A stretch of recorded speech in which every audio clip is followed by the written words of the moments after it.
แต่จกใจในក្នុងយប់8អាចឈរជើងនៅក្នុងយប់9បានចាប៉ុន្តែអ្នកដែលឈរជើងបានគេអត់មានអត់ដឹងរឿងទេបានន័យថាត្រៀមជើងព្រួលពីក្រោមហើយអញ្ចឹងក្នុងចំណុចនេះខ្ញុំចង់និយាយទៅដល់មហាសេដ្ឋីម្នាក់នៅហុងកុងចាគេរៀបចំជើងព្រួលគេហើយបាត់ហើយចាអញ្ចឹងគេដឹងថាអីចំនួនយក7គាត់ត្រូវតែជាសេដ្ឋីយក8ក៏ត្រូវជាសេដ្ឋីយក6ក៏ត្រូវជាសេដ្ឋីកូនរបស់គាត់កើតមកក៏ត្រូវតែជាសេដ្ឋីដែរអញ្ចឹងគេរៀប plan ហើយចាមិនមែនដើរបែបលក្ខណៈតាមវាសនាទេអាហ្នឹងគឺចឹងមហាសេដ្ឋីគឺគេសុទ្ធតែមាន master ហ្វុងស៊ុយជំនាញប្រចាំជីវិតរបស់គេភាសាគេចាហើយក៏អត់ងាយជឿបដេកដែរហ្នឹងចឹងបើយើងចូលឲ្យជ្រៅបានយើងដឹងថានៅពីក្រោយភាពជោគជ័យរបស់ពួកគាត់មិនធម្មតាទេអ្នកណាខ្លះដែលនៅ behind គាត់នៅពីក្នុងគាត់ជា consultant ជា advisor ឲ្យគាត់ហ្នឹងចាអញ្ចឹងចំណុចនេះសុខខ្មែរយើងក៏មានដែរសុខខ្មែរក៏មានដែរគេថាហេតុអីបានបញ្ហាកំពុងតែមានតែគាត់បែរជានៅតែថិតថេរហើយគាត់នៅតែជោគជ័យតែអ្នកខ្លះផ្កើនឡើងមកពឹបផ្កើនចាប់ផ្ដើមកន្លះចាក់អាហ្នឹង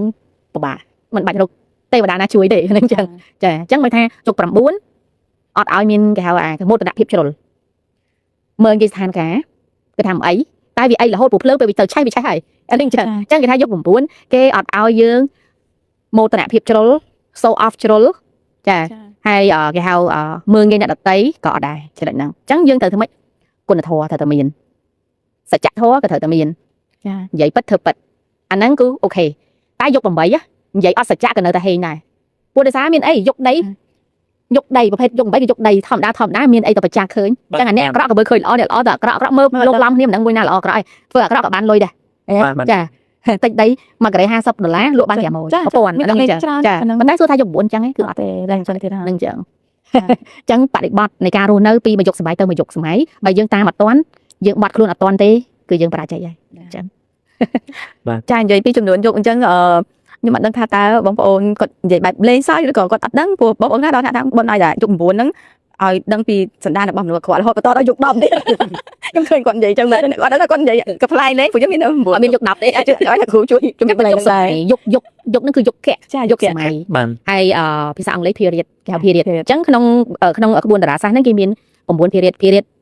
1រហូតដល់ period 9បានន័យថាយុគ1រហូតដល់យុគ9អញ្ចឹងចូលដល់យុគ9គឺបកត្រឡប់មកយុគ1វិញអញ្ចឹងអត់មានយុគ10ទេចាហើយយុគហ្នឹងគឺយុគសម័យចាយុគសម័យហ្នឹងសម័យអីគេដូចសម័យយុគ1ឧទាហរណ៍ថាយុគ1អេរយាប័តរបស់មនុស្សបែបណាយុគ9អេរយាប័តមនុស្សបែបណាយុគ8បែបណាយុគ7បែបណាអញ្ចឹងយុគ6បែបណាអញ្ចឹងយុគ6យុគ7យុគសង្គ្រាមចាសង្គ្រាមពី6តែយុគ6យុគ7គឺយុគសង្គ្រាមសម័យប៉ុលពតណាចា